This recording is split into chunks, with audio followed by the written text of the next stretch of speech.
মামনি মামনি চলো আজকে আমরা একটা খেলা খেলি, তুমি আমার প্রশংসা করবে, আমি তোমার প্রশংসা করবো, ঠিক আছে? হ্যাঁ আগে তুই কর। হ্যাঁ মামনি তুমি খুব ভালো, তুমি আমাকে খুব ভালোবাসো, তুমি খুব ভালো ভালো রান্না করো। এবার তুমি বলো মামনি। আমি মিথ্যা কথা বলতে পারি না রে। ওই সারাটা দিন বসে বসে ফোন দেখবে, স্কুলটা যে কেন ছুটি থাকে না মাথা খারাপ করে রেখে দেবে। কি রে তুই দেখতে পাচ্ছিস না আমি তোকে এত কথা বলছি? না দেখতে পাচ্ছি না, শুনতে পাচ্ছি। কথা কখনো দেখা যায়?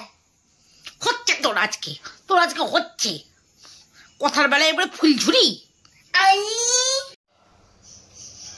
যে হারে ঘুমায় একদিন যদি মরেও যায় ঘরের লোক ভাববে ঘুমাচ্ছে, একবার ফিরেও দেখবে না মরলাম না বাঁচলাম।